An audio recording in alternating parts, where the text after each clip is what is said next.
Cześć, tu Bartek czeka ze strony universeofmemory.pl.com.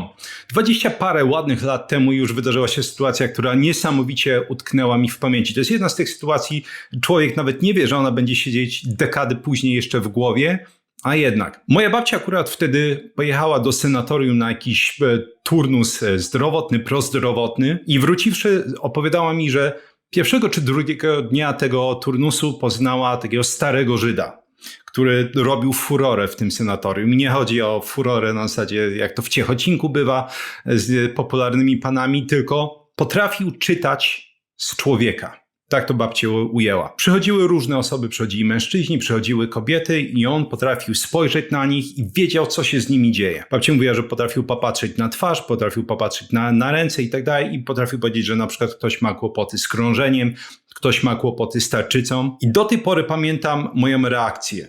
Nie chciałem zrobić babci przykrości, więc tylko siedziałem i kiwałem głową, bo oczywiście jak to w tym wieku, moja pewność siebie była absolutnie proporcjonalna do ilości pryszczy, które miałem na gębie i stwierdziłem, że ale głupota, ale ludzie łykają takie głupoty.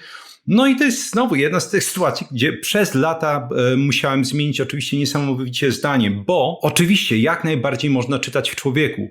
Bym powiedział, że nawet ta sztuka czytania z człowieka to jest po prostu medycyna. Różnego rodzaju kłopoty, które są w nas, będą manifestować się również na zewnątrz. Wiele takich odcinków nawet jest na kanale. W tym odcinku na przykład opowiadałem, że takie łagodne zmiany nowotworowe, czyli włókniaki miękkie, narośla, które często dostałem supełki, jak to niektóre panie widziałem, że nazywają, są na przykład najczęściej objawem insulinooporności. Dobrze wiemy, że choćby anemia będzie objawiać się bladością. Miałem osobny odcinek, gdzie z kolei opowiadałem, jakie są możliwe przyczyny utraty włosów na łydkach, tak? Czyli na przykład jeśli byśmy zauważyli, to u kogoś to jest otyły i tak dalej, jedna z możliwych przyczyn to jest po prostu bardzo kiepskie krążenie spowodowane po prostu dysfunkcją układu żylnego.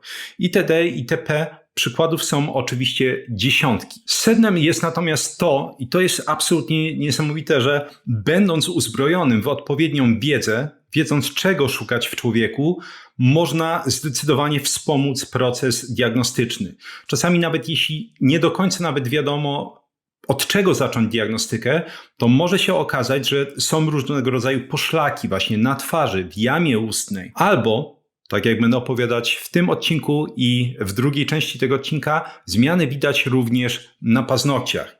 I właśnie zbierając różnego rodzaju te symptomy w klastry, możemy być w stanie postawić lepszą diagnozę, a przynajmniej mamy jakichś podejrzanych. Można zacząć robić odpowiednie badania diagnostyczne, żeby różnego rodzaju hipotezy potwierdzić albo odrzucić. A najprostszy sposób, żeby paznokcie wyglądały ładnie, estetycznie, odżywione, to konsumpcja odpowiedniej ilości białka. A jak białko to mięso, a jak mięso to Mięsna Paczka, która jest sponsorem tego odcinka. Jeśli jeszcze nie znasz tej firmy, to Mięsna Paczka jest dostawcą mięsa z certyfikowanych ekologicznych polskich gospodarstw, gdzie jak zawsze powtarzam, hodowla odbywa się po bożemu, to znaczy nie są używane antybiotyki na absolutnie żadnym etapie hodowli, nie ma żadnych boosterów wzrostu, hormonów wzrostu. Generalnie mamy pewność, że mięso jest najwyższej możliwej jakości, kiedy trafia na nasz stół. I Mięsna Paczka działa w bardzo prosty sposób. Punkt pierwszy, wchodzimy na stronę Mięsnej Paczki, znajdujemy tą paczkę już skompletowaną, która nam odpowiada, a jeśli nie, to możemy skompletować własną ze wszystkich produktów, które są dostępne w sklepie. Punkt drugi, wybieramy, gdzie taka paczka ma zostać dostarczona. Punkt trzeci, cieszymy się dostawą prosto pod drzwi. Przesyłka jest zawsze świetnie zabezpieczona, ona jest zmrożona suchym lodem, jest warstwa izolacyjna. Można takie mięso przełożyć bezpośrednio do zamrażarki i spożyć, ugotować coś dobrego, kiedy ma się czas albo ochotę. Jeśli nie zamawiałeś jeszcze z Mięsną Paczką, to z kodem BARTOSZ10 jest 10% zniżki na pierwsze zamówienie. Ja serdecznie jak zawsze polecam ze swojej strony i dziękuję Mięsnej Paczce za sponsorowanie tego odcinka. Lecimy dalej. Wydaje mi się, że jest to jeden z głównych powodów, który tak mocno mnie wciągnął w świat pamięci już ponad 2 dekady temu. Nie ma dwóch osób, które widzą w identyczny sposób świat. Jeśli weźmiemy sobie właśnie osobę, która ma szerszą wiedzę w jakiejś konkretnej dziedzinie albo paru dziedzinach i skonfrontujemy sposób widzenia świata tej osoby ze sposobem widzenia innej osoby, która specjalizuje się w zupełnie innych dziedzinach, pomijając już oczywiście takie filtry rzeczywistości, które mogą wynikać choćby z różnego rodzaju przeżyć, emocji i tak dalej, to okaże się, że te osoby będą widzieć świat na zupełnie odmienne sposoby. I oczywiście jeśli chodzi o medycynę, to jest absolutnie piękna rzecz, że im więcej tej wiedzy zgromadzimy, tym więcej można wyczytać z człowieka.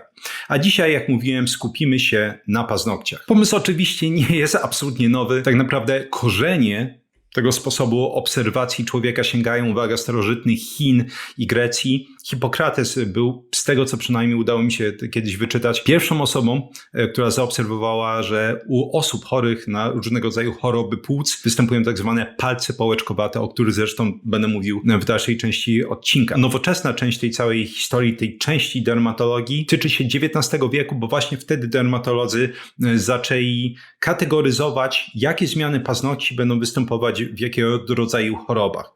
Oczywiście wraz z rozwojem wiedzy udało się dzięki różnego rodzaju badaniom naukowym, obserwacjom dużo szerzej zaobserwować, jakie patogenne różnego rodzaju zmiany będą towarzyszyć jakim zmianom na paznokciach. Moim zdaniem rzeczywiście warto zainteresować się właśnie tą sztuką, że tak nazwę, czytania paznokci. Są one zawsze na wierzchu, bardzo łatwo je obserwować, nie wymagają żadnych badań inwazyjnych, nawet pobierania krwi, wystarczy się im przyjrzeć. I co ciekawe, nierzadko zdarza się tak, że zmiany na paznokciach będą wyprzedzać różnego rodzaju ogólnoustrojowe zmiany, szerszy objaw różnego rodzaju symptomów chorobowych. I już teraz podkreślę to, o czym warto pamiętać, że bardzo rzadko będzie tak, że konkretna zmiana na paznokciach będzie przyporządkowana z łatwością tylko jednej jednostce chorobowej. Najczęściej będziemy mówić o grupie podejrzanych. Czyli innymi słowy, ta zmiana na paznokciach, nawet jeśli wykryjesz ją u siebie, jest jednym z obserwowanych symptomów, a jak opowiadałem z kolei w tym odcinku, 5 takich głównych błędów popełnianych przy diagnostyce, symptomów nie powinniśmy praktycznie nigdy interpretować w odosobnieniu. Jeśli występuje jakaś choroba, to najczęściej będziemy mieli do czynienia z klastrami różnego rodzaju wyników, czy to w badaniach laboratoryjnych, czy symptomów. Także paznokcie będą po prostu jednym z nich, mogą podpowiedzieć nam, w którą stronę potencjalnie iść, jeśli chodzi o podejrzanych przyczyny danego stanu rzeczy. Jak zawsze zaczniemy od mini podkładki teoretycznej, bo nie trzeba tutaj całego mnóstwa wiedzy. Pierwsza rzecz to jest, jak wygląda paznokieć. I budowa anatomiczna paznokcia wygląda w ten sposób. Tak naprawdę z rzeczy, które nas interesują, mamy po prostu wały paznokcia, mamy wał boczny, mamy wał tylny paznokcia, mamy płytkę paznokcia, mamy wolny brzeg, czyli tą część, którą będziemy obcinać, jak paznokcie rosną. I mamy również najbardziej rozczarowującą część anatomiczną paznokcia, czyli obłączek. Ciekawostka, czemu ja uważam, że to jest jedno z najbardziej rozczarowujących słów w języku polskim. I zaczynam się wpieniać, jak je tylko słyszę po polsku, tak jak profesor Miodek, na błędy, które non-stop popełniam w filmikach. Obłączek po łacinie to jest lunula, gdzie luna to jest księżyc. Ja do tej pory tak naprawdę nie mówię nigdy po polsku obłączek, cały czas używam tej łacińskiej nazwy, bo obłączek aż tak mnie mocno denerwuje. Ta część paznokcia rzeczywiście wygląda jak księżyc, tak? I stąd ta nazwa lunula, nawet mamy oczywiście od luna księżyc, fajne słowo w języku polskim, lunarny, tak? Czyli księżycowy, czy lunatyk. Natomiast właśnie słowo obłączek jest tak rozczarowujące, jeśli porównamy je do lunui, że nie jestem w stanie absolutnie go używać. Jeśli będę używał słowa na tą część anatomiczną paznokcia w filmiku, będzie to lunula. Kolejne rzeczy, które trzeba wiedzieć o paznokciach, to to, że 80% wzrostu ogólnie, czy rozwoju paznokcia, to jest wzrost wzdłużny, który będzie pochodził z macierzy paznokcia, czyli po prostu tak jak rosną do góry, coś to sprawia, że je obcinamy. Natomiast 20% to jest wzrost na długość i to z kolei będzie pochodzić ta część wzrostu z łożyska. Jeśli chodzi o wzrost paznokcia, to one średnio, jeśli chodzi o paznokcie u rąk, będą rosnąć 3 do 3,5 mm na miesiąc, a jeśli chodzi o paznokcie u stóp, będzie to 1 do 1,5 mm na miesiąc. Poza samym stanem zdrowia, bo oczywiście o tym będę mówić w filmiku, na tempo wzrostu paznokci będą wpływać różnego rodzaju inne czynniki, to nazywam czynniki pośrednie. Jedna z tych rzeczy to jest oczywiście wiek. Wiemy, że dzieci, młodzież, oni po prostu mają szybsze tempo wzrostu, szybszy metabolizm i również szybciej u nich naturalnie będzie rosła płytka paznokciowa niż u osób starszych. Kolejna rzecz to jest, uwaga, pora roku. Wiadomo z medycyny, z różnego rodzaju badań, że latem ciut szybciej będą rosły paznokcie i najczęściej jest to łączone z tym, że latem będziemy ruszać się więcej, jest cieplej, innymi słowy będzie lepszy przepływ krwi, a jeśli mamy lepszy przepływ krwi, będziemy również dostarczać więcej składników odżywczych. to daje jakby paznokciom szansę, żeby rosnąć właśnie. Coś, co do tej pory mnie najbardziej śmieszy, jeśli chodzi o te czynniki, to jest ręka dominująca. Ręka dominująca również będzie odnotowywać szybsze tempo wzrostu paznokci niż ta ręka niedominująca. Z tego samego powodu, przez który lato przyczynia się do szybszego tempa wzrostu paznokcia. Jeśli to jest ręka dominująca, jestem praworęczny, to tym samym będę jej używać non-stop, jest lepszy przepływ krwi i znowu właśnie z tego powodu będę odnotowywać szybszy wzrost paznokci właśnie w prawej ręce. Teorię mam ze sobą, przechodzimy do sposobów obserwacji czy analizy paznokci. I pierwszy sposób analizy tak naprawdę jest ograniczony tylko i wyłącznie do ciebie z prostego powodu, bo chodzi o obserwację właśnie, jak szybko będzie rosnąć paznokieć i nie oszukujmy się, nikt inny poza tobą nie będzie w stanie przeprowadzić takich pomiarów czy obserwacji. To tempo wynosi, jeśli chodzi o wzrost paznokci u rąk i tam najłatwiej to obserwować, to jest 3 do 3,5 mm maksymalnie na miesiąc. No i okazuje się, że oczywiście, że są różnego rodzaju schorzenia, które będą wpływać hamująco na tempo wzrostu paznokcia. Przede wszystkim będziemy mówić o cukrzycy czy insulinooporności. W tym przypadku bardzo często i można to bardzo łatwo skojarzyć, zaraz podpowiem jak, tempo wzrostu paznokcia jest bardzo wolne. I można to skojarzyć w ten sposób, że pewnie większość osób, która nawet nie chorowała na cukrzycę, wie, że w cukrzycy występują ciężko gojące się rany. Tak? Czemu? No bo właśnie będzie kłopot ogólnie z wzrostem komórek, tkanek. Tak można sobie to, jeśli chodzi o ogólną zasadę, zapamiętać. Drugi kłopot to dysfunkcja tarczycy, a konkretnie niedoczynność i jak zauważycie, jest to tak naprawdę przyczyna, która będzie się powtarzać bardzo często, jeśli chodzi o zmiany paznokci. Jedno z takich miejsc, że rzeczywiście często łatwo zaobserwować jakieś potencjalne kłopoty z tarczycą, nie tylko jeśli chodzi o brwi, tak, nie wiem, zimne kończyny, zmęczenie itd. itp. Przy niedoczynności tarczycy oczywiście będziemy mieć spowolniony metabolizm, czyli jesteśmy jakby przeciwieństwem dzieci, tam gdzie właśnie szybciej rośnie paznokieć i tym samym wzrost paznokcia będzie wolniejszy. Kolejnym powodem jest najzwyczajniej w świecie niedożywienie ogólne, ale również niedostateczna podaż białka. I jest to oczywiście w pełni uzasadnione, bo głównym budulcem tej całej płytki paznokciowej będzie keratyna. I keratyna będzie składać się z różnego rodzaju aminokwasów. Na pierwszym miejscu, jeśli chodzi o zawartość czy budowę keratyny, jest cysteina, to jest 17%, mamy glicynę, mamy alaninę. Innymi słowy, mamy różnego rodzaju aminokwasy. I jeśli nie będzie dostatecznej podaży białka, nie będzie też dostatecznego wzrostu paznokcia. Jest to zawsze bardzo dobra rada, szczególnie wśród pań, które często na przykład będą się martwić, że ta płytka paznokciowa może nie wygląda estetycznie, albo jest jakiś kłopot z włosami. Jedna z pierwszych rzeczy, gdzie trzeba szukać jakiegoś kłopotu, to jest, czy nie ma potencjalnie niedożywienia.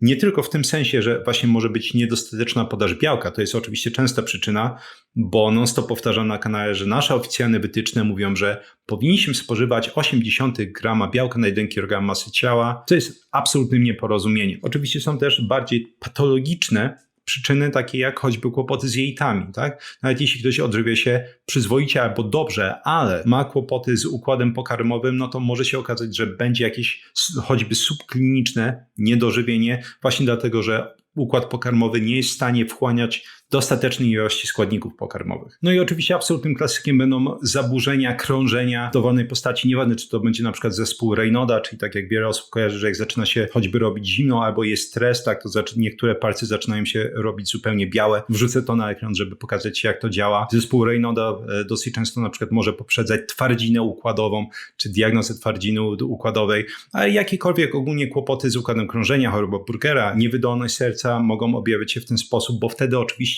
znowu wracamy do tego, co mówiłem wcześniej, będzie niedostateczna po prostu podaż składników odżywczych, bo krew nie będzie dopływała w te miejsca w dostatecznej ilości. Pomijam oczywiście takie bardziej oczywiste rzeczy, o których dany pacjent już musi wiedzieć.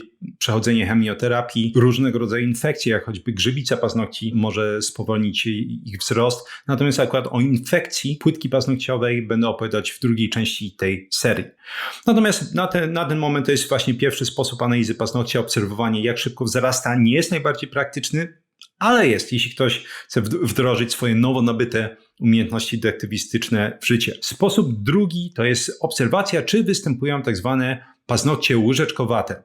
I ładnie w medycynie czy w dermatologii nazywa się to koilonychia, gdzie koilo z greckiego to jest zagłębienie, a onyx są paznokcie. Jak zauważycie, ogólnie ta końcówka ony czy trzon słowa będzie pojawiać się bardzo często, jeśli chodzi o schorzenia paznokci właśnie z tego powodu. Onyx z greki to jest paznokieć. Koilonychia, właśnie tutaj pokażę na ekranie, wygląda właśnie w taki sposób. I absolutnie główną przyczyną powstawania czy występowania koilonychii będzie niedobór żelaza. On może oczywiście występować z powodu niedostatecznej podaży żelaza w diecie, tak, bardzo często mogą to być diety wegańskie, wegetariańskie. Te dobrze przyswajane żelazo będzie znajdować się przede wszystkim właśnie w produktach zwierzęcych i odzwierzęcych.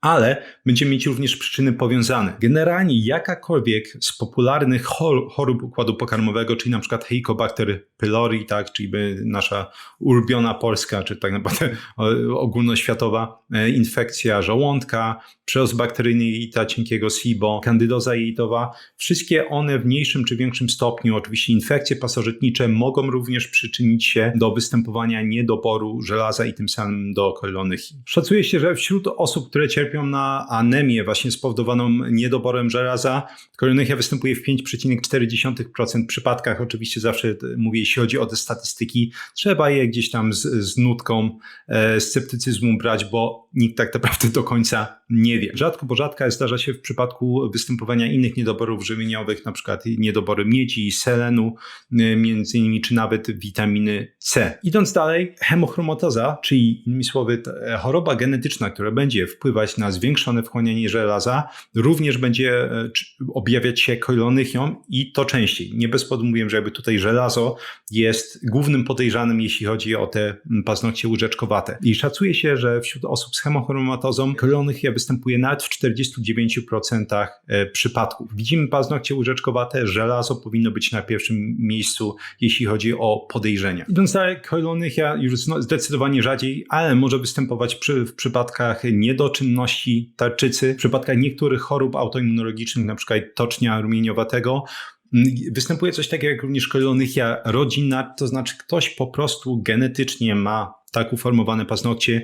Nie musi to koniecznie świadczyć o jakichś niedoborach czy kłopotach. Natomiast jest to coś oczywiście, co większość osób zauważy już bardzo, bardzo wcześnie, we wczesnym jakimś dzieciństwie, czy nawet wieku nastoletnim.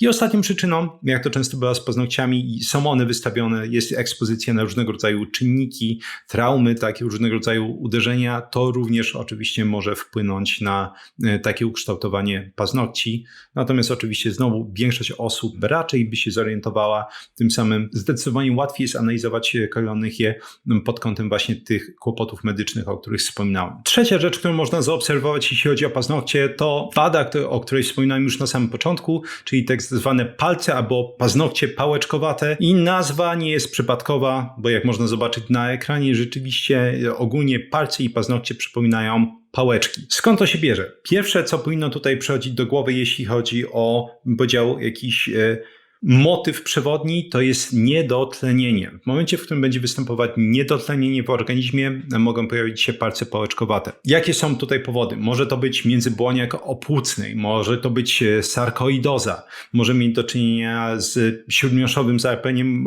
płuc, mogą to być ropnie płuc, gruźlica powikłana, obturacyjna choroba płuc. Generalnie tak długo, jak płuca będą w jakiś sposób, można powiedzieć, zajęte, innymi słowy, może być kłopot z dotlenieniem organizmu, mogą występować właśnie te paznokcie pałeczkowate. Jeśli zapamiętaliśmy, że właśnie hipoksja, niedostateczna podaż tlenu jest motywem przewodnim, to łatwo skojarzyć, że różnego rodzaju kłopoty z sercem, a więc po prostu z pompowaniem krwi i dostarczaniem tlenu do organizmu również będą w grupie podejrzanych, czy głównych podejrzanych. Silnicza wada serca jest najczęstszą przyczyną tych paznokci pałeczkowatych. Będziemy mieć również choćby infekcję zapalną wsierdzia, śluzak przedsionka, kłopoty znowu z krążeniem, kłopoty z sercem. Jako ciekawostkę trzeba wspomnieć, że występuje również pseudopałeczkowatość, która występuje u osób pochodzenia afrykańskiego najczęściej. Paznokcie i palce tak wyglądają, nie ma żadnej konkretnej przyczyny medycznej. Ale wracając jeszcze do takich paru popularnych przyczyn, będziemy mieć akropachię tarczycową, wywołaną przez właśnie zespół Gravesa-Besedowa, czyli po prostu nadczynność tarczycy. to jeden z również, już pomijając hipoksję, przyczyn takiego stanu rzeczy.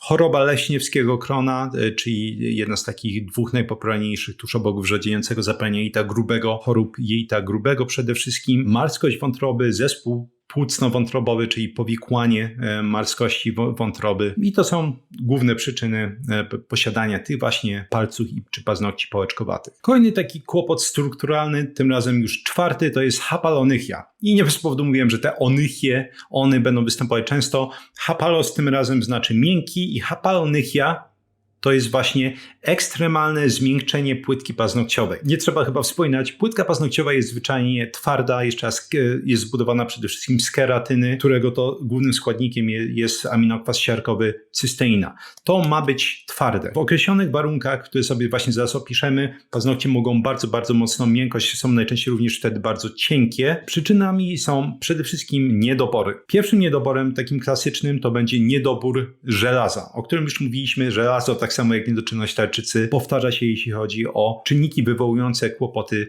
z paznokciami. Potem mamy niedobory cynku. Następnie mamy niedobory aminokwasów ogólnie, czyli białka, ale przede wszystkim właśnie aminokwasów siarkowych, takich jak cysteina. Jeszcze na honorowych miejscach mamy zanotowane w literaturze niedobory witaminy B6, witaminy B7, czyli biotyny.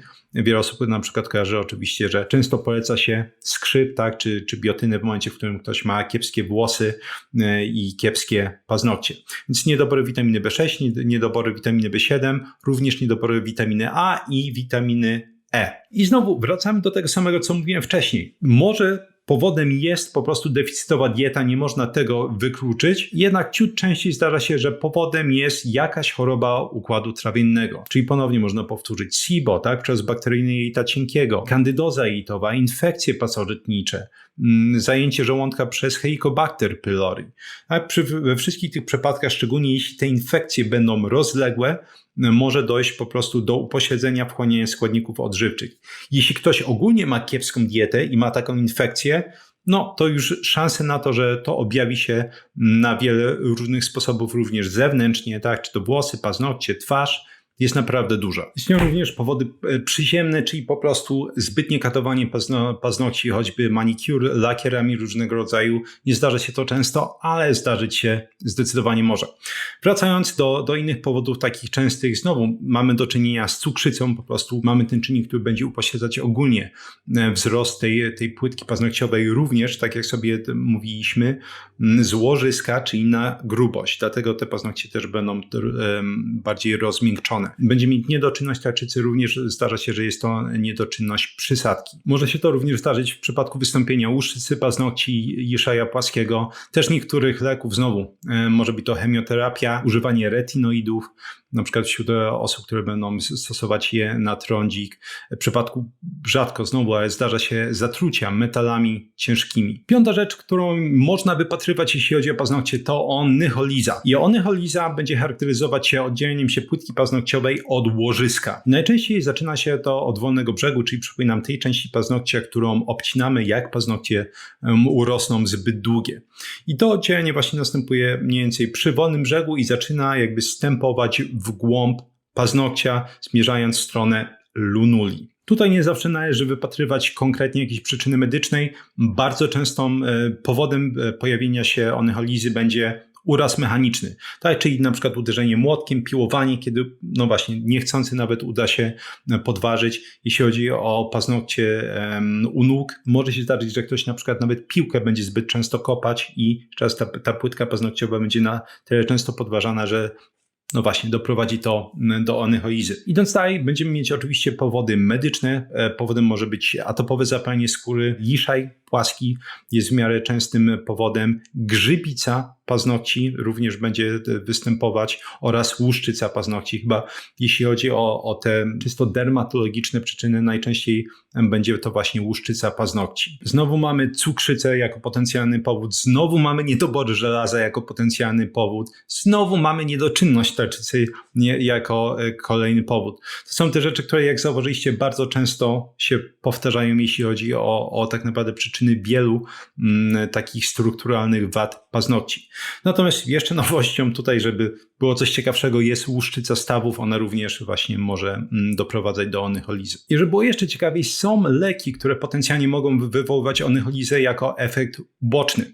Będziemy mieć do czynienia tutaj na przykład z tetracyklinami, doksycyklina choćby, szczególnie po ekspozycji na światło słoneczne będzie dochodzić wtedy do fotooksydacji i jako efekt uboczny może dojść do onycholizy. Fluorochinolony, retinoidy, cytostatyki oraz niektóre leki przeciwarytmiczne, takie jak amiodaron, również są w stanie do niej doprowadzić. Szóstą wadą strukturalną, której szczerze mówiąc nie da się nie zauważyć, jest atrofia paznokcia. Paznokcie stają się praktycznie cienkie jak papier, mogą częściowo zanikać albo zaniknąć całkowicie. Tak naprawdę pomijając różnego rodzaju jakieś wrodzone choroby genetyczne, gdzie ta atrofia paznokcia może się objawiać, będziemy mieć dwóch winowajców. Będzie to niestety łysienie plackowate i mówię niestety, bo łysienie plackowate jest naprawdę chorobą oczywiście autoimmunologiczną, ale też bardzo ciężką do leczenia. Czasami jak zgłaszają się właśnie pacjenci, którzy próbowali, jeśli chodzi o moją działkę trychologiczną, czyli specjalista do spraw chorób skóry głowy i pytałem się, czy da się coś zaradzić na łysienie plackowate, to moja odpowiedź jest zawsze taka: może, bo tak naprawdę nie da się tego przewidzieć. Czasami łysienie plackowate będzie ustępować same. Są oczywiście terapie, które mają za sobą jakieś prawdopodobieństwo powodzenia, jeśli chodzi o badanie naukowe.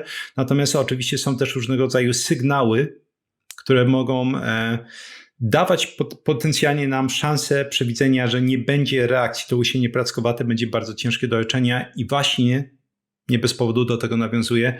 Jedną z tych rzeczy są zmiany na paznokciach. Różnego rodzaju, nie tylko chodzi o atrofię paznokcia, ale jeśli występują takie zmiany płytki paznokciowej, one mogą występować, tak jak w przypadku atrofii, w 10 do 20% pacjentów, to taki rodzaj łysienia plackowatego jest już niesamowicie ciężki do leczenia. Tego tak jak mówię, to trochę off topic, ale jest to naprawdę ciężka choroba.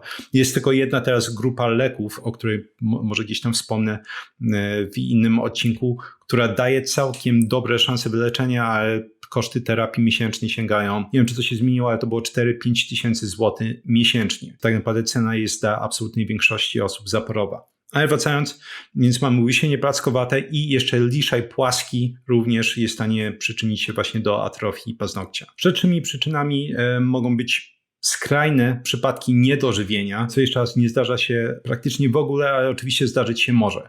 W takich skrajnych przypadkach może dojść do tej atrofii w przypadku różnego rodzaju mocnych chemioterapii, szczególnie jeśli pacjent jest osłabiony, może dojść do takiej atrofii oraz różnego rodzaju po prostu uszkodzenia macierzy paznokcia, między innymi w przypadku oparzeń. Siódma wada strukturalna to onychoskizja, bo taka jest ładna nazwa, czyli po prostu lamellarne rozwarstwienie płytki paznokciowej. A w praktyce jest to po prostu łuszczenie się paznokci, tak? Czyli jeśli będziemy zauważać różnego rodzaju takie warstwowe łuszczenie się paznokci, czasami rozdwajanie się na przykład tego wolnego brzegu, czy jeszcze raz tej części paznokcia, którą obcinamy, to wiemy, że będziemy mieli do czynienia właśnie z tym kłopotem i na pewno, wydaje mi się, co najmniej większość z Was miała z tym do czynienia, czy to poprzez zaobserwowanie tego u siebie, czy też obserwację tej onychoskizji u kogoś innego, bo jest to jedna z takich najczęstszych wad płytki paznokciowej, jakie da się u kogoś zaobserwować. Najczęstszą przyczyną okazuje się, czy przynajmniej jedną z najczęstszych rozwarstwiania się płytki paznokciowej jest, uwaga, ciągłe moczenie i suszenie tej płytki. Będzie to występować oczywiście w przypadku czasami niektórych zawodów, tak, czyli będziemy ciągle myć ręce, nie wiem, choćby w przypadku kosmetyczek, które będą miały dużo klientów, natomiast badania pokazują, że te ciągłe moczenie i suszenie będzie prowadzić do rozwarstwienia płytki paznokciowej i zmniejszenia adhezji, czyli przelegania właśnie tych warstw keratynowych, co będzie powodowało oczywiście rozwarstwienie. Kolejny przyziemny i dosłownie przyziemny powód, bo ma on związek po prostu z zasuwaniem na kolanach i czyszczeniem, to jest kontakt płytki paznokciowej z rozpuszczalnikami, detergentami, różnego rodzaju środkami czyszczącymi. One również mogą spowodować rozwarstwienie się tych warstw keratyny. Może mieć to związek z wiekiem i przede wszystkim częściej tyczy się to kobiet, szczególnie znowu po menopauzie. Będzie spadać wtedy produkcja siarczanu cholesterolu w organizmie, może spadać zawartość również wody w tej płytce paznokciowej i może to właśnie również prowadzić do rozwarstwienia. Również w literaturze są odnotowane takie przyczyny, które znowu zaczynają się powtarzać. Może być to łuszczyca paznokci, może być to grzybica paznokci, albo niedobory żywieniowe, szczególnie żelaza, cynku i selenu. Punkt 8 jest bardziej ciekawostką, bo mowa o niewykształceniu się albo, uwaga, braku płytki paznokciowej. No i ten stan się nazywa anonychia. Jeśli chodzi o rzeczywiście kłopoty medyczne, może się zdarzyć, że będzie występować w przypadku bardzo ciężkiego przebiegu łuszczycy. Punkt numer 9, jeśli chodzi o kłopoty strukturalne z paznokciem, to tak zwane linie Bo. Są to poprzeczne takie bruzdy, zagłębienia, które będą występować w niektórych częściach płytki paznokciowej. I najczęściej są one powiązane z tymczasowym zatrzymaniem właśnie wzrostu tej płytki. Patrząc właśnie na to, gdzie jest umiejscowiona taka linia Bo, można sobie mniej więcej policzyć, kiedy wystąpi potencjalnie kłopot, który był w stanie ją wywołać. Pamiętajmy, że wzrost paznokcia to 3 do 3,5 mm na miesiąc, to na przykład jeśli będziemy mieć 3 mm w górę paznokcia od lunuli, tą linię Bo, to znaczy, że potencjalnie 1 miesiąc temu coś tam się wydarzyło. Jeśli chodzi o przyczyny, to główną przyczyną będą różnego rodzaju infekcje, które będą przebiegać z wysoką gorączką. To może być, nie wiem, choćby COVID. Zdarza się właśnie w przypadku tych klasycznych infekcji covidowych, grypa, angina, zapalenie płuc. Natomiast ogólnie jako motyw przewodni trzeba zapamiętać wysoka gorączka. I teraz czemu? Bo podczas wysokiej gorączki będzie dochodziło do zmniejszenia zasobów poziomu żelaza w organizmie, ponieważ właśnie żelazo będzie jednym z takich, można powiedzieć, pokarmów dla różnego rodzaju patogenów, które umożliwiają im szybkie rozmnażanie się. Tym samym może dojść do takiej fizjologicznej anemii, która będzie występować podczas choroby. Ten na przykład tymczasowy niedobór żelaza jest w stanie spowodować tymczasowe ograniczenie wzrostu płytki paznokciowej i tą linię Bo. Więc dalej powodem może być chemioterapia, powodem może być radioterapia, ale uwaga, również takie przejściowe okresy bardzo silnego stresu. Bo one oczywiście będą objawiać się zwiększonym stężeniem kortyzolu, a kortyzol ma to do siebie, że ma działanie kataboliczne, czyli będzie rozkładać. I ten rozkład może sięgnąć również płytki paznokciowej, dlatego tymczasowo znowu może być ograniczony wzrost i taka linia Bo będzie zauważalna. Innymi powodami mogą być zatrucia talem, zatrucie arsenem, selenoza, czyli nadmiar selenu oraz różnego rodzaju mocne niedobory, nawet jeśli tymczasowe, składników odżywczych takich jak znowu choćby żelazo i cynk. Notabene również o jakieś okresy niedożywienia, głodówki są w stanie wywołać taką linię Bo. Natomiast jeszcze wracając do stresu, mówiłem ogólnie o okresach stresu i skupiłem się na stresie psychologicznym, ale też różnego rodzaju stresory stricte fizyczne, nawet mechaniczne również są w stanie wywołać tą linię Bo. Nawet coś takiego jak nagła utrata krwi. Z kolei z chorób ogólnoustrojowych znowu powodem potencjalnie może być cukrzyca, choroby nerek, co bardzo często oczywiście będzie spowodowane cukrzycą. Jest to taki kłopot współtowarzyszący. Również toczeń rumieniowaty, łuszczyca będą w stanie wywołać linię Bo. I to by było w sumie na tyle, jeśli chodzi o pierwszą część. W drugiej części postaram się skupić przede wszystkim na różnego rodzaju tak zwanych zmianach kolorystycznych, czyli na przykład jeśli będziemy mieć, nie wiem, czerwony odcień, niebieski odcień, jeśli będziemy mieć białe plamki na paznokciach, co wszystkie te rzeczy oznaczają. Mam nadzieję, że ta pierwsza część Wam się spodobała. Dajcie mi oczywiście koniecznie znać, jakie są wrażenia, czy widzieliście o wielu z tych rzeczach, czy było coś nowego, czy zaobserwowaliście kiedykolwiek u siebie albo u swoich bliskich takie zmiany na paznokciach. No i co ogólnie sądzicie, szczerze mówiąc, o braniu paznokci pod uwagę w procesie diagnostycznym. Ja wielokrotnie proszę tak naprawdę jakichś swoich pacjentów, czy prosiłem choćby byłych o to, że jeśli był jakiś kłopot, nie było jasne, w którą stronę pójść, to prosiłem na przykład o zdjęcia właśnie języka, jamy ustnej, paznokci, ponieważ są to rzeczy, które mogą potencjalnie jeszcze raz ukierunkować cały ten proces, co robić dalej. Z mojego punktu widzenia niezbędny element takiego holistycznego procesu, też diagnozy, nawet nie tylko leczenia oczywiście. I dzięki jak zawsze za wysłanie tego odcinka. Klasycznie polecam swoje flagowe kursy, kurs Vocabulary Labs, czyli laboratoria językowe, gdzie pokazuję, jak samodzielnie nauczyć się dowolnego języka od A do Z, nieważne z jakiej rodziny języków, ugrofińskie, azjatyckie, germańskie. Jest system, który jest w pełni uniwersalny i można zastosować do dowolnego z tych języków, aby, no właśnie, jak zawsze powtarzam, przestać non-stop wydawać pieniądze na korepetycje, szkoły językowe, aplikacje, różnego rodzaju podręczniki, aby być w końcu samodzielnym. Kurs z kolei Experts Incubator, czyli kuźnia ekspertów, jest kursem, który pokazuje, jak samodzielnie opanować dowolną dziedzinę od A do Z, jak tworzyć plan nauki, jak tworzyć rozumienie, zapamiętywać, wdrażać suche informacje w praktykę. Idealne dla osób, które uczą się, czyli maturzyści, studenci, chcą mieć dobre oceny, do osób, które mają świetną pracę, ale potrzebują dostać awans, czy zdać jakąś certyfikację, żeby dostać choćby też podwyżkę. Do osób, które nienawidzą swojej pracy i chcą zmienić ją i muszą się przekwalifikować w tym celu, ale nie mają jeszcze odpowiednich właśnie umiejętności, aby tego dokonać.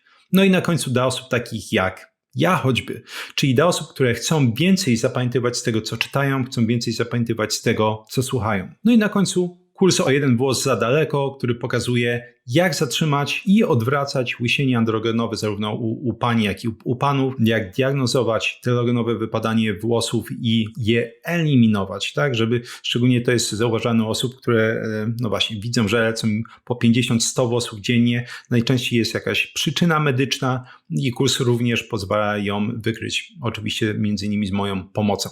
No i również w tym kursie pokazuje, jak walczyć z różnego rodzaju upierdliwymi chorobami skóry głowy, takimi jak choćby uporczywy łupież. 3 piosenki rockowe, jak zawsze przypięte w pierwszym komentarzu pod filmikiem. Również w tym komentarzu znajdziesz literaturę naukową, jeśli chciałbyś poczytać więcej o tych wadach płytki paznokciowej. Również w tym pierwszym komentarzu jest bonusowa ciekawostka, coś co robię od paru 10 odcinków, czyli ciekawostka, o której nie wspominałem w filmiku, a coś co może wam się spodobać potencjalnie. W opisie znajdziesz link do mojego newslettera, jego klikniesz, wyskakuje okienko, można wprowadzić swój adres mailowy i tam z kolei będę wysyłać artykuły na tematy powiązane, mój szeroko z samorozwojem. Jak poprawić pamięć, zwiększyć swoją produktywność, jak uczyć się efektywniej języków obcych między innymi i sporadycznie również o tym, jak analizować badania naukowe. Jeśli spodobały ci się wszystkie informacje, o których wspominałem w tym filmiku, można je ściągnąć w formie łatwo przyswajalnych fiszek elektronicznych. Ta opcja jest dostępna dla patronów kanału. Patronat kosztuje 40 zł miesięcznie, można zapisać się na 1 miesiąc tylko i ściągnąć sobie fiszki do tego odcinka i ponad 130 poprzednich, a jeśli ktoś ma ochotę, może oczywiście, tak jak wiele osób, zostać na dłużej. Również dla patronów kanału jest przygotowane specjalne forum, takie prywatne, gdzie można mi zadawać pytanie, jeśli ktoś chce mieć pewność, że dostanie odpowiedź na swoje różnego rodzaju wątpliwości, oraz również dla patronów dostępna jest sekcja Badanie Tygodnia. W sekcji Badanie Tygodnia raz właśnie w tygodniu wrzucam jakieś najciekawsze badanie, które wpadło mi w łapki, omawiam je oraz często oczywiście daję odesłania do różnego rodzaju innych badań naukowych, które będą dalej zgłębiać tematykę tego zagadnienia. I to wszystko z mojej strony na dzisiaj. Dzięki serdeczne, jak zawsze, za towarzyszenie mi podczas tego odcinka i do zobaczenia w następnym.